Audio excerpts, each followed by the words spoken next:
তো hello guys, চলে এসেছে একটা নতুন মিনি ব্লগ নিয়ে। তো আজকে আছি আমি আর ছোটু, আর আজকে যাব আমরা আহানের বার্থডেতে। তো দেখতে পাচ্ছ আহান ক্যামেরা দেখে ভয় পালিয়ে যাচ্ছে। সো যাই হোক, আজকে আছে আহানের বার্থডে। তো একটা ফ্রেন্ডের বাড়িতে আমরা বার্থডে সেলিব্রেটটা করব।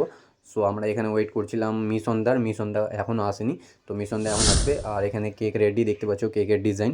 সো এখানে ব্যাকগ্রাউন্ডটা ঠিক করছিল আহান, কারণ কি পেছনে পিকনিক তুলবে তাই। আর আহান এখন রিলস বানানো শুরু করবে। তো মিশনদা চলে এলো, তো এবার আমরা বার্থডে সেলিব্রেট শুরু করব। चलिए शुरू करते हैं। Happy birthday, poo poo.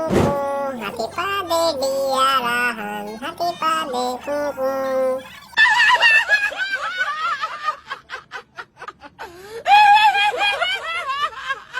So আমরা একটু মজা ফজা করলাম আহানের সাথে। সো যাই হোক, এবার যাবো আমরা জনতা হোটেল অ্যান্ড রেস্টুরেন্ট পার্টি নেওয়ার জন্য। বুঝতে পারছো, বার্থডে আর পার্টি নেবো না। তো সবাই নিজের নিজের চয়েসে খাবার খাচ্ছে। তো যাই হোক, তোমাদেরকে যদি ভিডিওটা ভালো লেগে থাকে তো অবশ্যই চ্যানেলটাকে সাবস্ক্রাইব করে জোরে করে বেল আইকনটা দেবে। তো গাইস,